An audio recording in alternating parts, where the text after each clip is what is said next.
चलिए सर जून एग्जाम्स के लिए, जून 2022 एग्जाम्स के लिए कस्टम में क्या अमेंडमेंट्स हैं CMA intermediate as well as CMA final में। छोटी छोटी सी अमेंडमेंट्स हैं, देख लेते हैं। ठीक, पहले मैं कॉमन अमेंडमेंट्स ले रहा हूं जो inter as well as final दोनों में कॉमन है, राइट। उसके बाद जो फाइनल के एक्स्ट्रा चैप्टर्स हैं, अलग से टॉपिक्स हैं, उसकी अलग से एक छोटी सी वीडियो और आ जाएगी। फाइनल में जो एक्स्ट्रा चैप्टर्स हैं इंक्लूडिंग फॉरेन ट्रेड पॉलिसी, ज्यादा टाइम आपका नहीं लगेगा, फटाफट देख लेते हैं अमेंडमेंट्स। आपका जून 2022 में एग्जाम्स है। ये अमेंडमेंट्स की बुकलेट को किसके साथ पढ़ना है, तो आपको 5th एडिशन की कस्टम की बुक दे रखी है।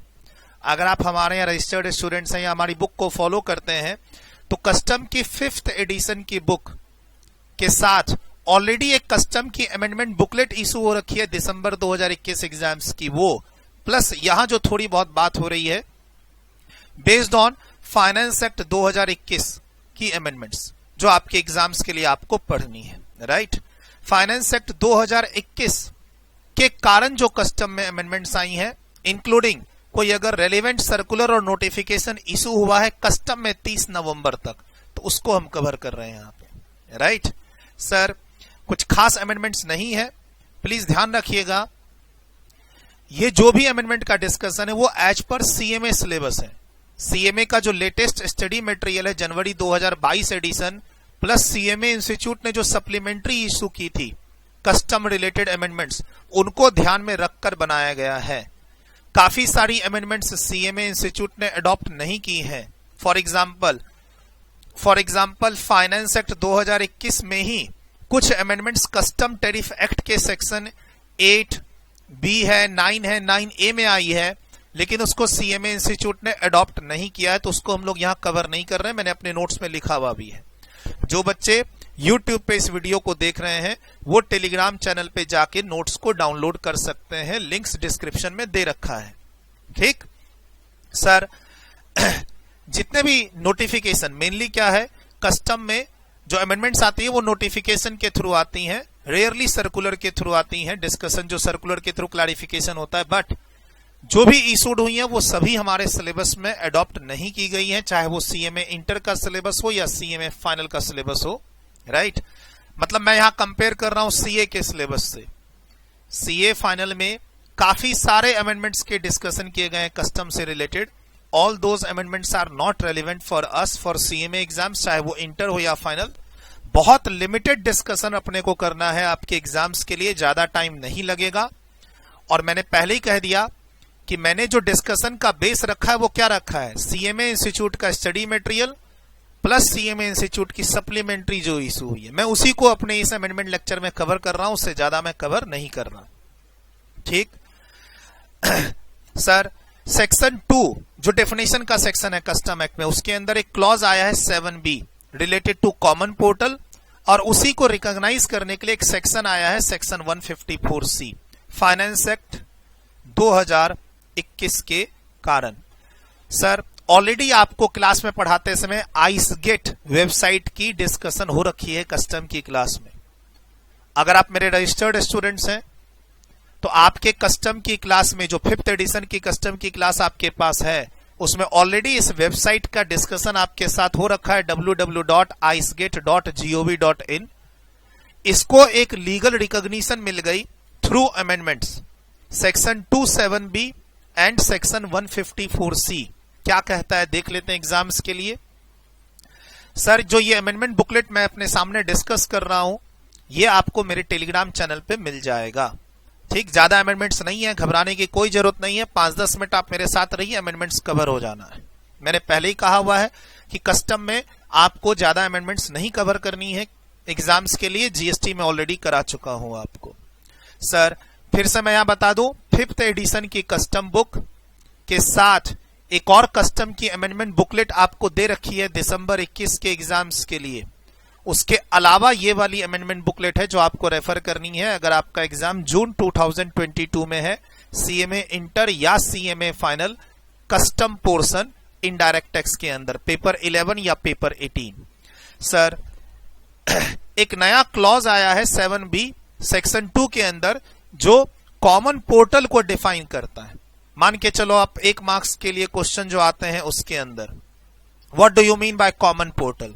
तो सर कॉमन पोर्टल मतलब common customs electronic portal as discussed और referred in section 154C। Sir 154C भी नया सेक्शन है और ये क्लॉज 7B भी नया सेक्शन है जो इस बार फाइनेंस एक्ट 2021 के लिए आया है और आपका एग्जाम के लिए एप्लीकेबल है। अगर आपका एग्जाम दिसंबर 22 में है तो भी आपको ये पढ़ना है, ये ध्यान रखिएगा।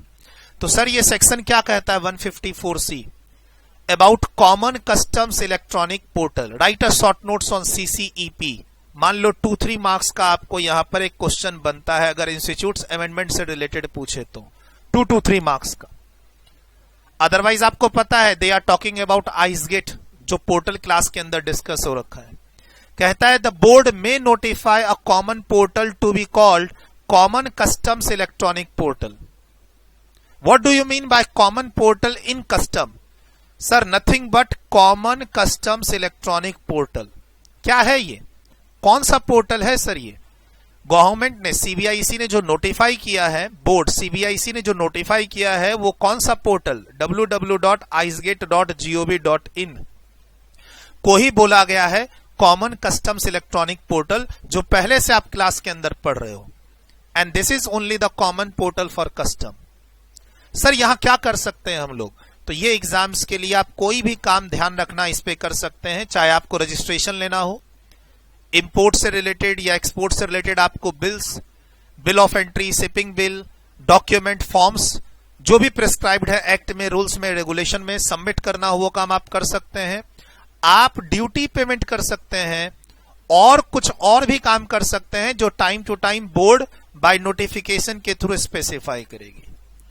मेनली जैसे जीएसटी में जीएसटी का कॉमन पोर्टल है जहां पर आप जीएसटी का रजिस्ट्रेशन ले सकते हैं, जीएसटी की पेमेंट कर सकते हैं, जीएसटी से रिलेटेड रिटर्न फाइल कर सकते हैं, इंक्लूडिंग जीएसटी का रिफंड ले सकते हैं। जीएसटी का अलग पोर्टल हम लोग क्लास में डिस्कस करते हैं। वैसे ये कस्टम पोर्टल है which is considered known as a common portal और you can say common customs electronic portal.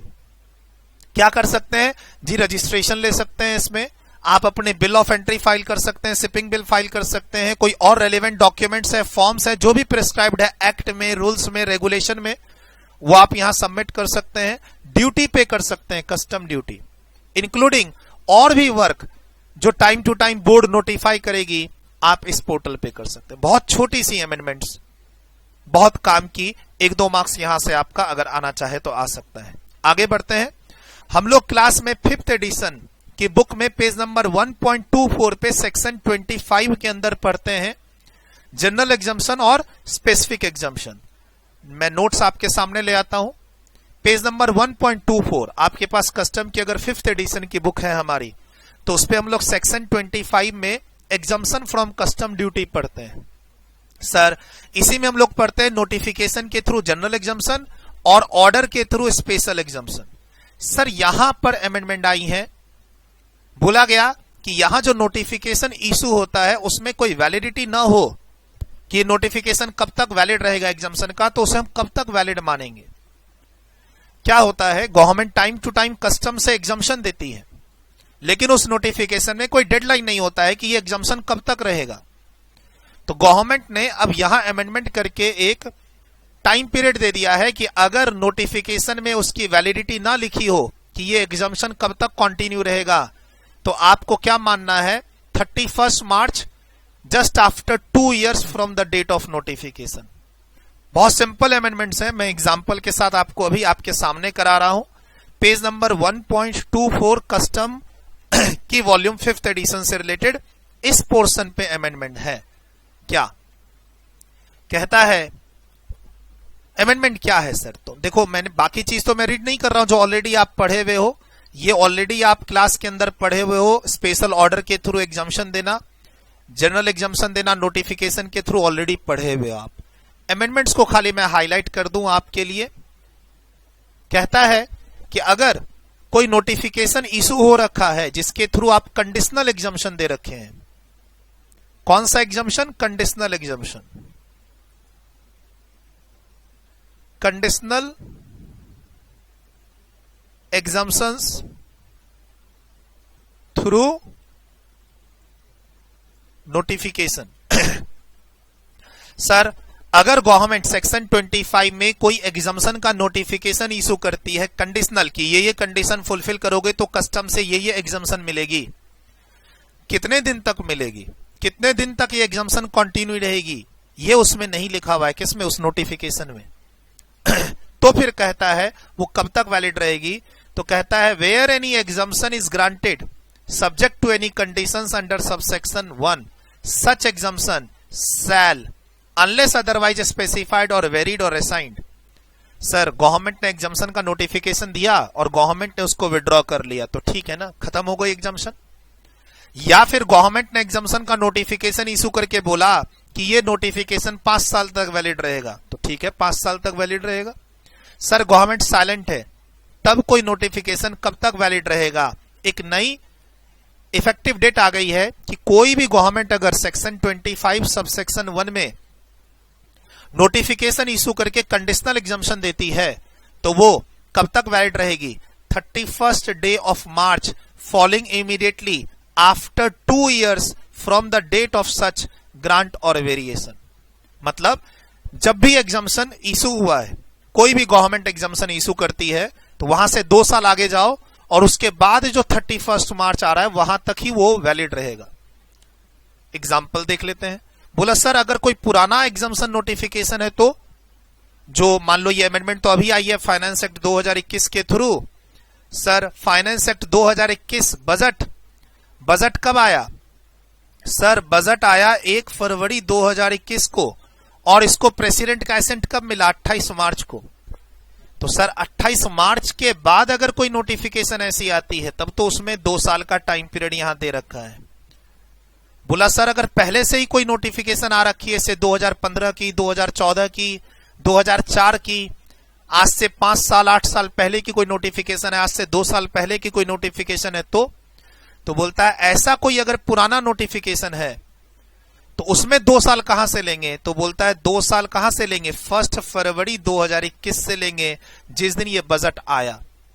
कौन से नोटिफिकेशन? जो नोटिफिकेशन 28 मार्च को जिस दिन प्रेसिडेंट का एसेंट मिला था उस दिन वो इफेक्टिव था।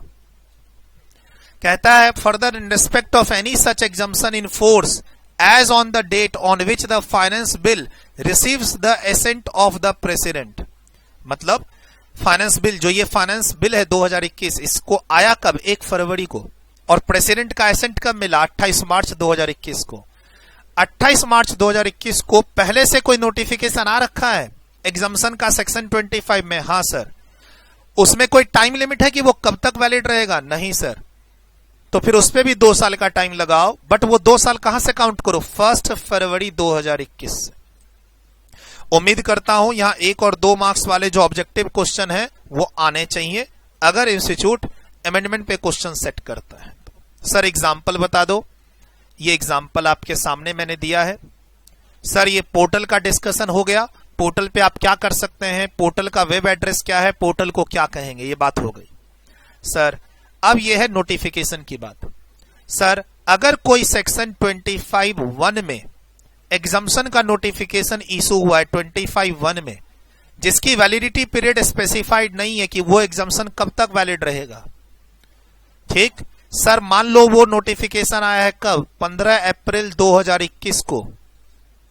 15 अप्रैल 2021 को। तो अब ये वैलिड कब तक रहेगा एज पर अमेंडेड प्रोविजंस? इसमें पहले 2 साल जोड़ो। 15 अप्रैल 2021 में 2 साल जोड़ो तो कहां पहुंचेंगे? 14 अप्रैल 2023। उसके बाद का मार्च, प्लीज ध्यान रखना, 31 March immediately after 2 years from the date of such notification. तो वो डेडलाइन आएगी 31 मार्च 2024। ठीक, क्लियर? ये तो हो गया बाद वाले नोटिफिकेशन। बोला सर कोई अगर पहले से ही नोटिफिकेशन ऑलरेडी इशू हो रखा है तो मैंने यहां 2 डेट दी है। एक नोटिफिकेशन मान लो 11 जनवरी 2021 को इशू हो रखा है, या फिर कोई नोटिफिकेशन एग्जम्पशन का जो मान लो 1 जुलाई 2015 को इशू हो रखा है और वो अभी इफेक्टिव है, इन फोर्स में है कब? जिस दिन प्रेसिडेंट का एसेंट मिला है। मतलब ये विड्रॉ नहीं है, ये वैलिड है, स्टिल एग्जम्पशन कंटिन्यू है। तो इस पे भी ऑटोमेटिक 2 साल की लिमिट लग गई। लेकिन 2 साल कहां से देखेंगे? 1 फरवरी 2021 जिस दिन बजट आया। यानी उसके बाद 2 साल जाओ आगे, कहां 31 मार्च 2023 और उसके बाद वाला मार्च यानी 31 मार्च 2023। बहुत इंपॉर्टेंट है ये। सर प्रेसिडेंट का एसेंट कब मिला? 28 मार्च को 2021। इसके बाद अगर कोई नोटिफिकेशन आया है से 15 अप्रैल 2021 और से यहां एक और डेट दे देते हैं, से और डेट इज से 15 नवंबर 2021, कोई फर्क नहीं पड़ेगा क्योंकि 2 साल के बाद वाला मार्च हमेशा इस दोनों के लिए क्या होगा? 31 मार्च 2024 ही रहेगा। क्लियर? और अगर कोई पुराना नोटिफिकेशन पहले से इशूड है जो वैलिड है, अभी तक विड्रॉ नहीं हुआ है, सेक्शन 25(1) वाला नोटिफिकेशन, सेक्शन 25(1) वाला नोटिफिकेशन पहले इशूड हो रखा है, वैलिडिटी पीरियड नहीं दे रखी है, तो वो कब तक वैलिड रहेगा? 31 मार्च 2023। बोला सर एक और एग्जांपल अगर हम लें कि अगर कोई नोटिफिकेशन सेक्शन 25(1) में इशू हो रखा है कब? 1 मई 2021 को, लेकिन अच्छा अगर उसके अंदर वैलिडिटी पीरियड नहीं दे रखी है तो फिर कब तक वैलिड होगा? वो 31 मार्च 2024 तक। लेकिन अगर मान लो वो नोटिफिकेशन विड्रॉ कर लिया गवर्नमेंट ने, रिसाइंड। सर गवर्नमेंट जब नोटिफिकेशन इशू करती है तो गवर्नमेंट उसको फ्यूचर में विड्रॉ भी कर सकती है। मान लो वो नोटिफिकेशन गवर्नमेंट ने विड्रॉ कर लिया 31 दिसंबर 2023, तो फिर ये एग्जम्पशन कब तक वैलिड रहेगा? 31 दिसंबर 2023 तक। अगर ऐसा कोई विड्रॉल नहीं होता तो कब तक वैलिड रहेगा? 31 मार्च 2024 तक। तो सर ये बहुत इंपॉर्टेंट अमेंडमेंट्स थी नोटिफिकेशन को लेके, लेकिन बहुत इजी थी। एक और मैंने आपको पीछे क्लास में पढ़ा रखा है, वो एज इट इज रहना है, उसको आपको एग्जाम में पढ़ के तैयार करके जाना है। ये ऑलरेडी अमेंडमेंट्स आपको, इसका बुकलेट, अमेंडमेंट की बुकलेट आपको ऑलरेडी शेयर्ड है, इसके अमेंडमेंट के लेक्चर ऑलरेडी आपके साथ शेयर्ड है, ऑलरेडी यूट्यूब पे 6 महीना पहले से दिए हुए हैं, यूट्यूब पे लिंक है, टेलीग्राम चैनल पे लिंक है। ऑलरेडी इस अमेंडमेंट को दिसंबर 2021 की अमेंडमेंट बोल के आपको पढ़ाया हुआ है।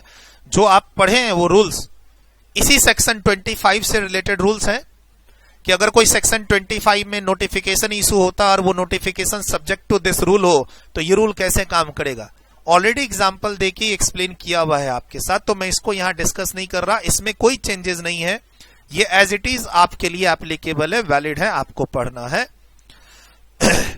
इसको मैं बंद कर रहा हूं, एक बार इसको लिख लीजिए यहां से ताकि मैं आगे डिस्कशन आपके साथ कर सकूं। सर सीए इंस्टीट्यूट ने क्या बोला है पढ़ने के लिए अपने स्टूडेंट को कस्टम में, मैं उसको यहां पे डील नहीं कर रहा। सीएमए इंस्टीट्यूट ने अपने बुक में सप्लीमेंट्री में क्या कहा है सिर्फ मैं उसको डिस्कस कर रहा हूं, to the point, as per CMA syllabus. मैं उससे ज्यादा आपको कवर करवा नहीं रहा, नहीं मैं कभी करवाता हूं, एज पर सीएमए सिलेबस जाता हूं। दुनिया क्या पढ़ा रही है कस्टम में मुझे उससे कोई मतलब नहीं। हाँ मैं जो पढ़ाता हूं और मेरे पढ़ाया हुए के अंदर ही सिलेबस रहता है एग्जाम का, ये मुझे पता है। चलिए सर ये लिख लिया आपने वीडियो रोक के। मैंने यहां क्या कहा, कस्टम टैरिफ एक्ट में भी कुछ अमेंडमेंट्स हैं, लेकिन सीएमए इंस्टीट्यूट ने इसको अडॉप्ट नहीं किया, इसीलिए मैं इसको पढ़ा नहीं रहा। मैंने अपने नोट्स में लिखा हुआ भी है। डन, वीडियो रोक के लिख लिया, डन। थोड़ा बहुत यहां लिख लिया ऊपर में पोर्टल के बारे में। अब ये एग्जाम्पल लिखिए आप अच्छे से, यहां से लेकर यहां तक।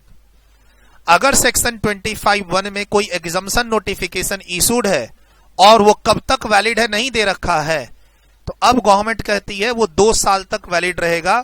लेकिन कैसे कैसे कह रही है, पहले उस नोटिफिकेशन की डेट में 2 साल जोड़ के आगे बढ़ो और उसके बाद जो मार्च आएगा वहां मार्च तक वो नोटिफिकेशन एग्जम्पशन वाला वैलिड रहेगा।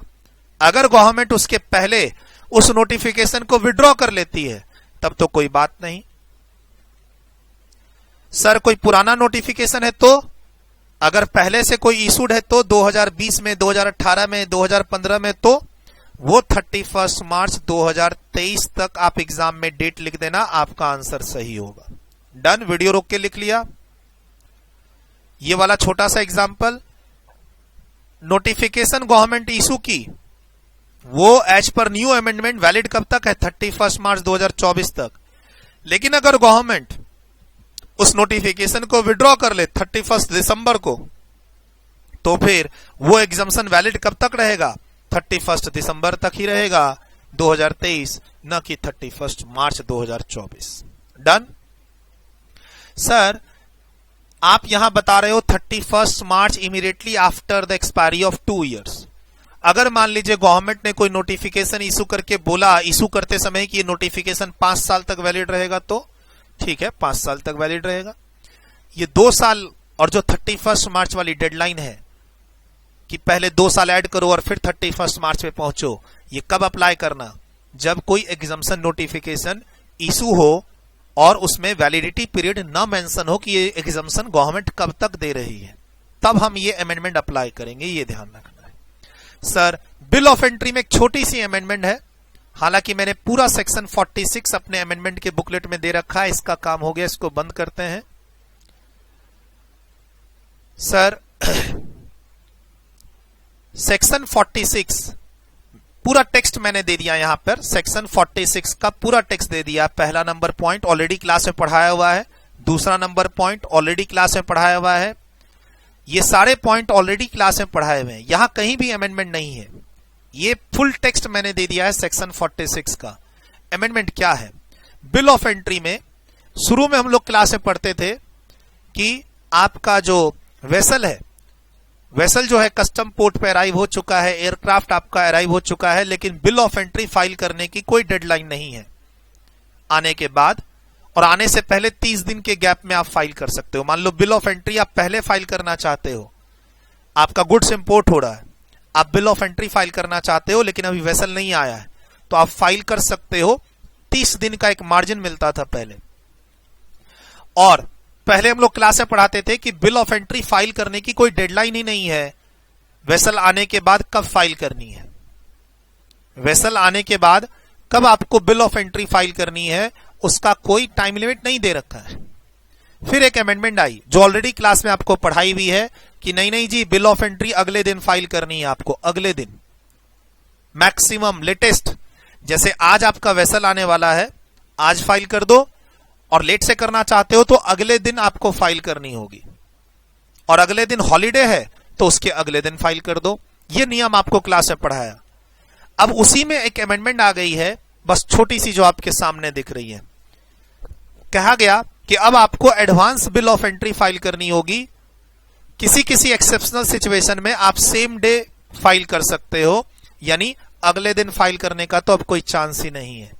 सेक्शन 46 सबसेक्शन 3, सेक्शन 46 सबसेक्शन 3, आप पेज नंबर 1.13 और पेज नंबर 1.14 में 5th एडिशन की कस्टम बुक में सेक्शन 46 के बारे में पढ़ते हो, और स्पेसिफिकली इसको आप पढ़ते हो क्लास में पेज नंबर 1.14 पे।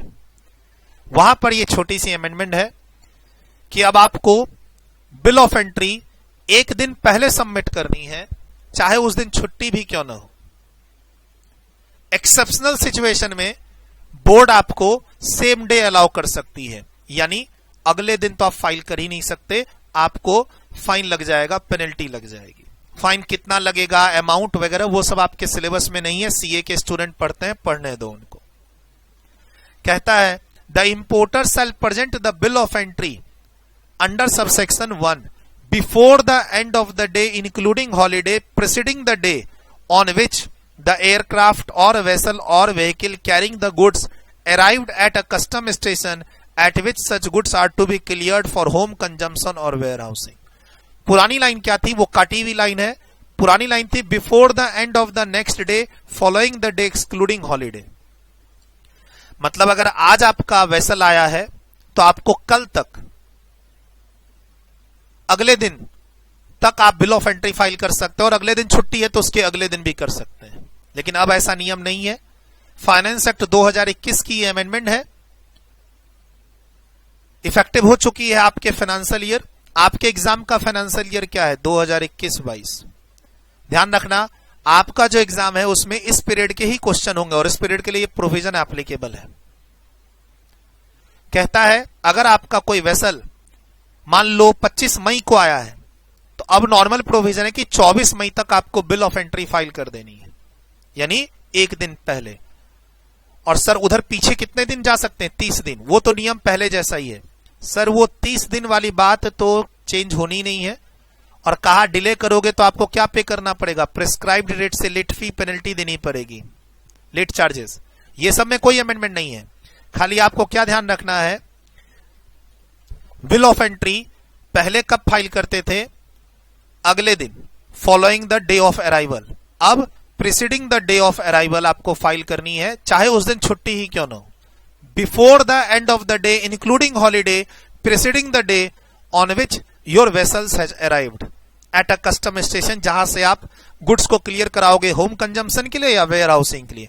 आप क्लास में पढ़ते हो, गुड्स पोर्ट में आने के बाद कहां जा सकता है? वेयर हाउस में जा सकता है या फिर clearance for home consumption. Sir इस पे एक एग्जांपल देख लेते हैं, तब और ज्यादा क्लियर होगा। अब जो कॉन्सेप्ट है वो क्या है? एडवांस बिल ऑफ एंट्री का। जनरली अगर सीबीईसी की परमिशन और एक्सेप्शन को भूल जाए तो जनरली अब आपको बिल ऑफ एंट्री एक दिन पहले सबमिट करनी है, नहीं तो आपको लेट चार्जेस लग जाएंगे, पेनल्टी लग जाएगी late filing of bill of entry की। कहता है अगर date of arrival of vessel 15 मई हो तो अब after amendment bill of entry must be filed by 14th of May 2021 even if 14th of May is the holiday. Sir 15 मई को आपका वेसल इंडिया आना है या आ चुका है, आपको अपनी बिल ऑफ एंट्री, अगर आपका वेसल या एयरक्राफ्ट या व्हीकल 15 मई 2021 को आ रहा है, आ गया है, तो आपको अपनी बिल ऑफ एंट्री 14 मई को फाइल कर देनी है, even if 14 May is a Sunday और हॉलीडे। एक दिन का ग्रेस व्रेस वाला कुछ बात नहीं है। हाँ, एक्सेप्शनल सिचुएशन में बोर्ड चाहे तो डिफरेंट डेडलाइन दे सकता है, लेकिन 15 मई से आगे नहीं जाएगा। 16 मई कभी भी नहीं होगा। अब 16 मई 2021 को अगर if bill of entry is filed, तो फाइल्ड होगा, आपको क्या देना पड़ेगा? लेट चार्जेस यानी पेनल्टी देनी पड़ जाएगी आपको। अमेंडमेंट से पहले सर, अमेंडमेंट से पहले आप 16 मई तक फाइल कर सकते थे और 16 मई को छुट्टी है तो 17 मई तक बिल ऑफ एंट्री को फाइल कर सकते थे। ठीक है, तो आपको थोड़ा सा देखो, बिल ऑफ एंट्री अगर हम लेट से फाइल करते हैं तो उसके कुछ पेनल्टी के प्रोविजन है, 3,000 रुपए पर डे, 5,000 रुपए पर डे, 10,000 रुपए पर डे, ऐसे करके। मैं उसमें नहीं जा रहा क्योंकि वो आपके सिलेबस में नहीं है। बिल ऑफ एंट्री लेट से फाइल करेंगे तो उसके कुछ पिनल चार्जेस हैं, वो आपके सिलेबस में नहीं है, मैं उसमें नहीं जा रहा। सीए के स्टूडेंट पढ़ते हैं, पढ़ने दो। इतना ध्यान रखना कि बिल ऑफ एंट्री, अगर मैं आज से 2-3 साल पीछे जाऊं तो कोई डेडलाइन नहीं थी, बिल ऑफ एंट्री कभी भी फाइल कर सकते थे एयरक्राफ्ट आने के बाद। उसमें पिछले 2 सालों में अमेंडमेंट्स आ रखी थी कि नहीं नहीं जी अगले दिन फाइल करनी होगी और अगले दिन छुट्टी है तो उसके अगले दिन फाइल करो। अब एक दिन पहले फाइल करो। और एक्सेप्शनल सिचुएशन में सीबीआईसी अलाउ कर देगा कि सेम डे भी फाइल कर सकते हो। ध्यान रखना, वो एक्सेप्शनल सिचुएशन ऑलरेडी नोटिफाइड हो चुका है, वो भी हमारे सिलेबस में नहीं है। सीए के स्टूडेंट पढ़ते हैं, बांग्लादेश, म्यांमार, श्रीलंका, भूटान से आ रहा हो तो 15 मई, नहीं तो बाकी सब के लिए 14 मई, ये सब पढ़ रहे हैं। हमें उसमें नहीं जाना क्योंकि वो सब चीजें सीएमए इंस्टीट्यूट ने कहीं भी अडॉप्ट नहीं की हैं, न सप्लीमेंट्री में, न स्टडी मैट में। तो मैं वो सब आपको नहीं पढ़ा रहा और ना आपको वो सब पढ़ना है। ठीक है, अपने सिलेबस को पहचानो और उसके हिसाब से आप पढ़ो, मैं इतना ही रिक्वेस्ट करूंगा। चलिए सर, बिल ऑफ एंट्री की बात भी हो गई, इसको लिख लीजिए। डन, वीडियो रोक के लिख लिया। डन, वीडियो रोक के लिख लिया। सर मैंने यहां पर अपने अमेंडमेंट के नोट्स में, जो आप मेरे टेलीग्राम चैनल से डाउनलोड कर सकते हो, पूरा फुल टेक्स्ट दे दिया है सेक्शन 46 का, और मैंने अपनी बुक का पेज नंबर भी मेंशन कर दिया है ताकि आपको कोई कंफ्यूजन ना हो। बुक का page number 1.13 and 1.14 5th edition custom book. और रेड लाइन यहां पर जो दी है, सिर्फ इतना ही अमेंडमेंट है जो ऑलरेडी मैंने आपको विथ एग्जांपल डिस्कस कर दिया regarding bill of entry, basically advance bill of entry. और 30 दिन वाली बात तो पहले से जो पढ़ते थे वो पढ़ ही रही है, पढ़िए। कि अगर आपने बिल ऑफ एंट्री आज फाइल की है और 20 दिन के बाद कोई वेसल आ रहा है तो क्या वो वैलिड है? आंसर इज यस, वैलिड है। अगर वेसल आपका 30 दिन के अंदर आ जाता है, एयरक्राफ्ट आपका 30 दिन के अंदर आ जाता है, तो फिर से बिल ऑफ एंट्री फाइल करने की जरूरत नहीं है। ये क्लास में आपको पढ़ाया हुआ है। सर सेक्शन है रीडिंग पर्पस के लिए, मोटा मोटी ये आपको सिलेबस में नहीं पढ़ना है। रीडिंग पर्पस के लिए 149 का डिस्कशन है कि मान लो आपने कोई डॉक्यूमेंट सबमिट किया और उसमें कोई एरर है। आपका जब गुड्स इंपोर्ट या एक्सपोर्ट होता है तो उस समय आप बिल ऑफ एंट्री फाइल करते हैं, इंपोर्ट जनरल मैनिफेस्ट फाइल करते हैं, एक्सपोर्ट के केस में एक्सपोर्ट जनरल मैनिफेस्ट फाइल करते हैं। और इसमें अगर कोई गलती होती है तो क्या आप इसको अमेंड कर सकते हैं? यस सर, अमेंड कर सकते हैं। यहां रीजन दे रखा है। अब चूंकि पीछे हम लोग पोर्टल के बारे में पढ़े तो छोटी सी अमेंडमेंट ये आई हुई है यहां पे कि अगर आपको अमेंडमेंट करना है अपने डॉक्यूमेंट में, फ्रॉड इंटेंशन नहीं है। देखो, अगर फ्रॉडुलेंट इंटेंशन के साथ आपने कोई चीज सबमिट की थी तो उसके गलतियों को आप ठीक नहीं कर सकते। अनइंटेंशनल कोई एरर हुआ है और आपने डॉक्यूमेंट गलत सबमिट कर दिया है तो उसको आप अमेंड कर सकते हैं। लेकिन अब जो नया पोर्टल का रिक्वायरमेंट पीछे आया तो ये सेक्शन 149 में थोड़ा सा अमेंडमेंट करके बोला गया कि जो अमेंडमेंट है वो आप पोर्टल के थ्रू भी कर सकते हैं। बस यहां पर 1 मार्क्स का ध्यान रखना है। ये सेक्शन आपके सिलेबस में आपको नहीं पढ़ना है। ये सेक्शन कभी भी, चाहे इंटरमीडिएट हो या फाइनल लेवल पे हो, कभी भी उतना इंपॉर्टेंस नहीं रखता है। सिर्फ आपके सामने मेंशन किया है मैंने इसलिए क्योंकि गवर्नमेंट कहती है कि जैसे आप पोर्टल की हेल्प से, जो अभी कॉमन पोर्टल है कस्टम का, उसकी हेल्प से अगर आप डॉक्यूमेंट सबमिट कर रहे हो तो उसकी हेल्प से ही आप डॉक्यूमेंट को अमेंड भी कर सकते हो। खाली आपका वो जो एरर है वो फ्रॉडुलेंट इंटेंशन वाला एरर नहीं होना चाहिए। अदरवाइज आप प्रिस्क्राइब्ड मैनर में अपनी सबमिटेड डॉक्यूमेंट्स को अमेंड कर सकते हो। इंक्लूडिंग ये अमेंडमेंट का काम आप पोर्टल पे भी कर सकते हो। बस ये ध्यान रखना है कि कॉमन पोर्टल पे आप डॉक्यूमेंट सबमिट करने के अलावा डॉक्यूमेंट्स को अमेंड करने का काम भी कर सकते हैं। वो परमिशन आपको सेक्शन 149 देता है। ठीक है, चलिए सर ये लास्ट डिस्कशन है। कोई अमेंडमेंट नहीं है एक्सपोर्ट प्रोसीड्योर में, इसके अलावा वेयर हाउसिंग में, री इंपोर्ट ऑफ गुड्स में, और कोई अमेंडमेंट नहीं है वैल्यूएशन में और ड्यूटी ड्रॉबैक में।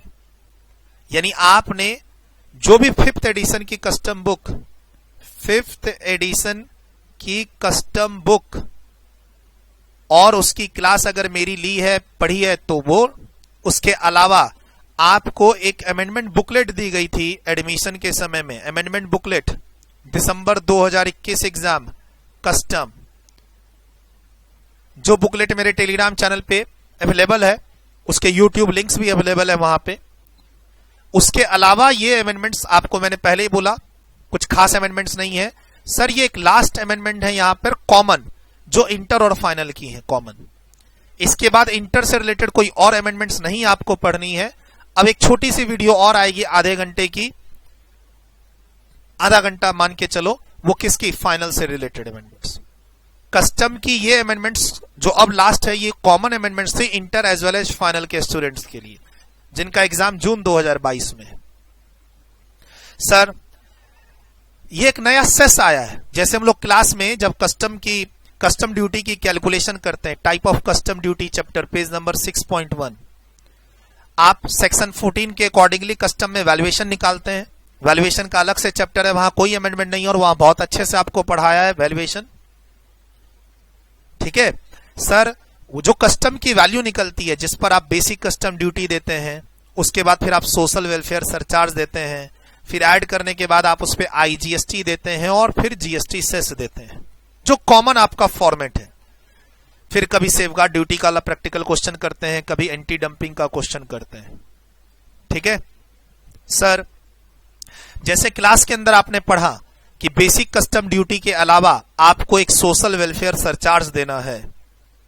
ठीक, तो हम लोग क्लास में क्या पढ़ते हैं कि भाई सोशल वेलफेयर सरचार्ज का रेट फिक्स है 10% और वो हर केस में देना है। आप एग्जाम में कोई भी कस्टम ड्यूटी देखो, वैल्यूएशन का क्वेश्चन अलग आता है और वैल्यूएशन पे कस्टम ड्यूटी कंप्यूट करने का क्वेश्चन अलग आता है। तो क्लास में क्या मैंने बोला कि कस्टम ड्यूटी जब कंप्यूट करना होगा तो वहां आपको by default social welfare surcharge 10% से ऐड करना ही करना होगा, मैंडेटरी कंपलसरी। जैसे इनकम टैक्स में हम लोग 4% का सेस ऐड करते हैं, ठीक। अब वहां पर गवर्नमेंट ने एक छोटा सा कॉन्सेप्ट ऐड किया है agriculture infrastructure and development cess का। बट ये सेस सिर्फ इंपोर्टेड गुड्स के लिए है, एक्सपोर्ट गुड्स पे नहीं है। एक बात ये 1 मार्क्स का एमसीक्यू के लिए ध्यान रखना। कहता है AIDC agriculture infrastructure and development cess, but इस सेस को जो इंट्रोड्यूस किया है, कस्टम एक्ट में कोई अमेंडमेंट नहीं की गई, कस्टम टैरिफ एक्ट में कोई अमेंडमेंट नहीं की गई। एक नया ही सेक्शन लाया गया फाइनेंस एक्ट 2021 में, सेक्शन 124, एक नया चैप्टर लाया गया, चैप्टर 5 फाइनेंस एक्ट 2021 में। जैसे मैं यहां बात करूं सोशल वेलफेयर, जैसे मैं आपके नोट्स में सोशल वेलफेयर सरचार्ज की बात करूं, ये जो सोशल वेलफेयर सरचार्ज है जो फाइनेंस एक्ट 2018 से आ रखा है, क्लास में ऑलरेडी आपको पढ़ाया हुआ है, इसमें कोई सेक्शन कहां है? आपने इसमें कोई सेक्शन थोड़ी ना पढ़ा है। आपने देखो बेसिक कस्टम ड्यूटी का सेक्शन पढ़ते हैं, IGST का यहां पर सेक्शन है कस्टम टैरिफ एक्ट का, आप देखिए ये सारे सेक्शन पढ़ते हो आप क्लास में, एंटी डंपिंग ड्यूटी का, सेफगार्ड ड्यूटी का, प्रोटेक्टिव ड्यूटी का, लेकिन आपने कोई सेक्शन कहां पढ़ा सोशल वेलफेयर सरचार्ज का? Social welfare surcharge direct finance act through आया है, फाइनेंस एक्ट 2018 के थ्रू, इसीलिए आपके क्लास में कोई भी सेक्शन यहां पर नहीं लिखा हुआ है सोशल वेलफेयर सरचार्ज का। जबकि कस्टम के अंदर जब हम IGST लगाते हैं, GST कॉम्पनसेशन सेस लगाते हैं, तो कस्टम टैरिफ एक्ट के सेक्शन का डिस्कशन होता है 37 और 39 का, क्लास के अंदर 37, 39 का। तो वैसे ही जैसे सोशल वेलफेयर सरचार्ज आया था 2018 में, ठीक, वैसे ही अब 2021 फाइनेंस एक्ट के थ्रू क्या आया है? Agriculture infrastructure development cess by finance act 2021 का सेक्शन 124। सर कस्टम ड्यूटी के ही तरह ये सेस है और कस्टम ड्यूटी का पार्ट है, सेंट्रल गवर्नमेंट के कलेक्शन मानी जाएगी, इसकी किसकी इनकम मानी जाएगी? सेंट्रल गवर्नमेंट की रेवेन्यू मानी जाएगी। No sharing with state government. Purpose दिख रहा है नाम से, एग्रीकल्चर से रिलेटेड इंफ्रास्ट्रक्चर डेवलपमेंट में जो खर्चा होगा उसको फाइनेंस करने के लिए ये सेस लगाया गया है, एक्सपोर्ट पे नहीं, इंपोर्ट पे। सर प्रैक्टिकल क्वेश्चन में जब तक क्वेश्चन में दिया नहीं रहेगा आपको इस सेस को ऐड नहीं करना है। जैसे मान लो कोई कस्टम का प्रोडक्ट आप ला रहे हो इंडिया के बाहर से 10 लाख रुपए का, अब आप उसमें बेसिक कस्टम ड्यूटी लगाओगे, सोशल वेलफेयर सरचार्ज लगाओगे, IGST अगर दिया है तो लगाओगे, GST सेस अगर दिया है तो लगाओगे, क्लास में बात होती है। एक बात तो कंफर्म होती है कि सोशल वेलफेयर सरचार्ज ऑलवेज लगाना है, ठीक। एग्रीकल्चर इंफ्रास्ट्रक्चर डेवलपमेंट सेस बोलेगा तो लगाना है। CMA के सिलेबस में इंस्टीट्यूट ने प्रैक्टिकल क्वेश्चन अडॉप्ट किया है, और जैसे ये प्रैक्टिकल क्वेश्चन और ये फॉर्मेट जो दिया हुआ है, ऐसा कुछ भी डिस्कशन CA इंस्टीट्यूट ने नहीं किया है। अगर मैं CA इंस्टीट्यूट से कंपेयर करूं तो CA इंस्टीट्यूट ने ऐसा कोई भी प्रैक्टिकल क्वेश्चन और फॉर्मेट नहीं दिया है, किसका? एग्रीकल्चर इंफ्रास्ट्रक्चर डेवलपमेंट सेस का। इसीलिए CA के स्टूडेंट या CA के टीचर इस फॉर्मेट को डिस्कस कर ही नहीं रहे अपनी क्लास में। CMA इंस्टीट्यूट ने फाइनल और इंटर की सप्लीमेंट्री में ये फॉर्मेट दे रखा है, बट आपको ये सेस याद करके नहीं जाना है। 7.5% ये एक एग्जाम्पल है, ये एक एग्जाम्पल है। सर ये 15%, ये एक एग्जाम्पल है। क्वेश्चन में रेट्स लिखे होंगे। अगर आपके एग्जाम में क्वेश्चन में agriculture infrastructure development cess is applicable and rate दिया हुआ है तो ही ये फॉर्मेट अप्लाई करना है आपको अपने एग्जाम्स के लिए, ये ध्यान रखना। बच्चों के मैसेज आए हमारे पास कि सर ये कोई नया सेस आया है तो जो प्रैक्टिकल क्वेश्चन बनाते थे सब में ये ऐड करेंगे इस रेट से। नहीं सर, देखो मैंने क्या लिखा, इसका रेट कुछ भी हो सकता है बेसिक कस्टम ड्यूटी रेट के बराबर तक। अगर बेसिक कस्टम ड्यूटी रेट 20 है तो ये 20 भी हो सकता है,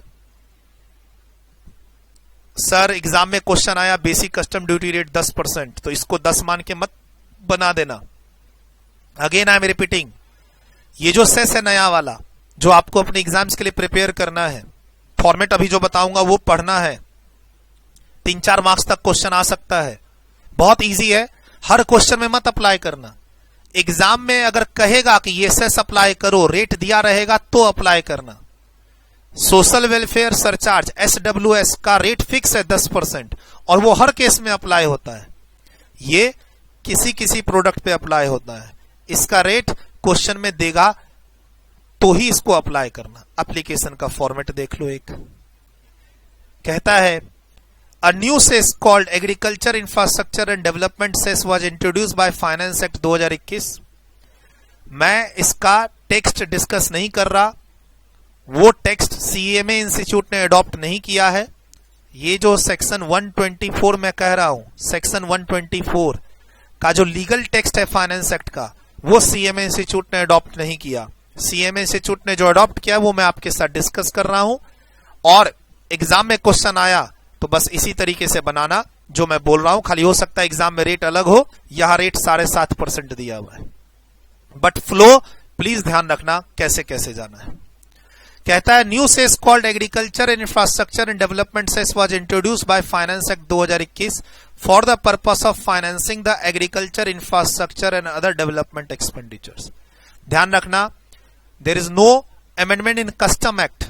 कस्टम एक्ट की अमेंडमेंट नहीं है, ना ही कस्टम टैरिफ एक्ट की अमेंडमेंट है ये। सर कस्टम एक्ट 1962 में ये कोई अमेंडमेंट नहीं है, ना ही कस्टम टैरिफ एक्ट 1975 की अमेंडमेंट है। अलग से फाइनेंस एक्ट में चैप्टर 5 सेक्शन 124 आपका आया है और ये सेस आया है, लेकिन लगेगा कस्टम की तरह, कलेक्ट कस्टम के साथ ही होगा जैसे सोशल वेलफेयर सरचार्ज है, और जाएगा सेंट्रल गवर्नमेंट के पास ही, और लगेगा इंपोर्टेड गुड्स पे ही, एक्सपोर्ट पे नहीं लगेगा। तो एक बात तो ध्यान रखना ऑब्जेक्टिव क्वेश्चन के लिए, एक्सपोर्ट पे ये नहीं है, ठीक।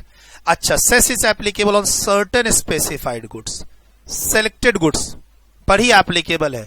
ये एग्जाम्पल दिए हुए, ये सब नाम वगैरह आपको कुछ भी याद नहीं करके जाना है, रीडिंग पर्पस के लिए है ये सब। अगर एग्जाम में ये सेस लगाना होगा तो क्वेश्चन में सेस का नाम देगा, agriculture infrastructure and development cess, और रेट भी देगा 5, 10, 15, 20, जो रेट देगा उस पर अप्लाई कर देना। सर किस वैल्यू पे अप्लाई करेंगे?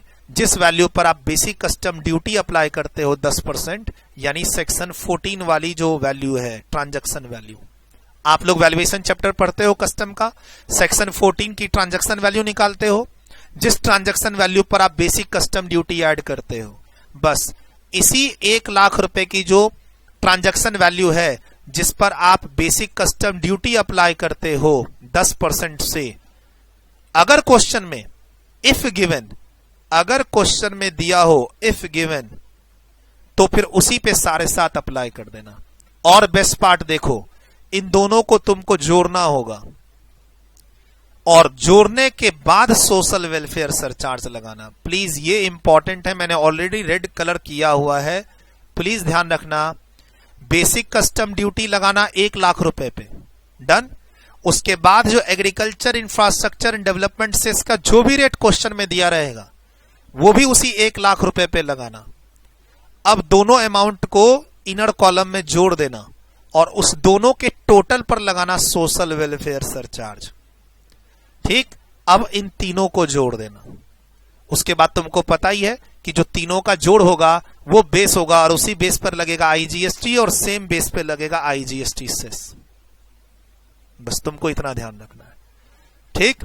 और ITC क्रेडिट नहीं मिलेगा, जैसे सोशल वेलफेयर सरचार्ज का क्लास में पढ़ते हैं कोई क्रेडिट नहीं मिलता, वैसे ही इस सेस का कोई क्रेडिट नहीं है। वो जो हम लोग पढ़ते हैं ना कि ये जो टैक्सेस पे किए इसमें आपको क्रेडिट मिल जाएगा, क्रेडिट किसका मिलता है? IGST का मिलता है, GST सेस का मिलता है, लेकिन फिर वो GST सेस से ही सेट ऑफ होता है। ये सब बात क्लास में पढ़ाई हुई है, बस इस फॉर्मेट को ध्यान में रखना। तो प्लीज ये बहुत इंपॉर्टेंट लाइन है, add social welfare surcharge. Social welfare surcharge जो क्लास में पढ़ते हैं बेसिक कस्टम ड्यूटी पे लगाते हैं, उस बेसिक कस्टम ड्यूटी पे पहले इस agriculture infrastructure and development cess को जोड़ देना, उसके बाद सेस लगाना। वैल्यू को ऐड मत करना, वैल्यू पर पहले लगाना बेसिक कस्टम ड्यूटी और उसी 1 लाख की वैल्यू पर लगाना सेस, फिर बेसिक कस्टम ड्यूटी और सेस को इनर कॉलम में जोड़ के सोशल वेलफेयर सरचार्ज लगाना और फिर तीनों को जोड़ देना। 1 लाख रुपए पे सोशल वेलफेयर सरचार्ज नहीं लगता था, बेसिक कस्टम ड्यूटी पे लगता था। अब बेसिक कस्टम ड्यूटी के अंदर agriculture infrastructure and development cess को जोड़ देना और उस टोटल पर लगाना सोशल वेलफेयर सरचार्ज, फिर तीनों को जोड़ के जैसे आगे बढ़ते हो बढ़ जाना। देखो मैंने क्या कहा है, सीएमए के स्टूडेंट्स बड़े परेशान हैं। Sir there are amendments, section 8B, section 9, 9A सब में अमेंडमेंट्स हैं, लेकिन सीटीए के ये जो हम लोग पढ़ते हैं ना, एंटी डंपिंग ड्यूटी के बारे में पढ़ते हैं, सब्सिडाइज्ड आर्टिकल के बारे में पढ़ते हैं। मैं आपको थोड़ा सा नोट्स दिखा दूं, यहां पर आप पढ़ते हैं सेक्शन 9, 9A ये सब पढ़ते हैं आप, ठीक। सब में अमेंडमेंट्स है, 8B में अमेंडमेंट्स हैं, लेकिन ये अमेंडमेंट्स ICMAI ने अपने स्टडी मटेरियल में अडॉप्ट नहीं किए हैं, सप्लीमेंट्री में अडॉप्ट नहीं किए हैं, hence they are not covered here. CMA student को ये अमेंडमेंट पढ़ने की जरूरत नहीं है। सीए फाइनल के स्टूडेंट्स धुआंधार पढ़ रहे हैं इसको, क्यों? क्योंकि उनके सिलेबस में उन अमेंडमेंट्स को अडॉप्ट किया है। अब सीएमए इंस्टीट्यूट की नादानी कह दो, हमें तैयारी नहीं करनी इनकी। सीएमए इंस्टीट्यूट कहां से पूछेगा? अगर सीएमए इंस्टीट्यूट ने कोई अमेंडमेंट अपने स्टडी मैट में नहीं दिया है, जो देना चाहिए था, नहीं दिया है, सप्लीमेंट्री में नहीं दिया है, तो पूछने का कोई हक नहीं है सीएमए इंस्टीट्यूट को एग्जाम में। और तुम as a CMA student, inter हो या फाइनल, डरने की जरूरत नहीं है, ठीक। यहां पर हमारे जो शुरू के 8 या 9 चैप्टर हैं उसकी अमेंडमेंट्स हमने कवर कर दी, ठीक। और ये कॉमन अमेंडमेंट्स थी इंटर और फाइनल की। एक और वीडियो आएगी यूट्यूब पे ही जो सिर्फ और सिर्फ सीएमए फाइनल के कस्टम की अमेंडमेंट्स को डिस्कस करेगा। Bye bye. कुछ लिखना है तो लिख लीजिए, यहां पर देख लीजिए, कुछ लिखना था क्या कहीं पे? एक एक करके मैं देता जा रहा हूं, सामने में लाता जा रहा हूं। डन। अगर वीडियो रोक के कहीं पे कुछ लिखना था तो लिख लीजिए, और ये नोट्स आप मेरे टेलीग्राम चैनल से डाउनलोड कर लीजिए।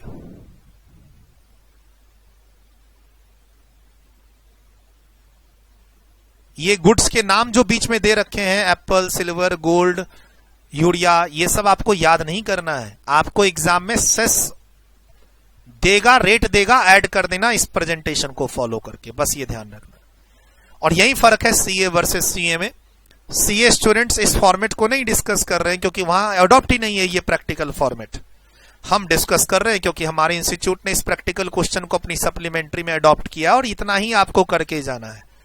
Ignore amendments related to section 8B, 9 और 9A. There are amendments, but हमारे इंस्टीट्यूट ने उसको कवर किया ही नहीं है, तो पढ़ना क्यों?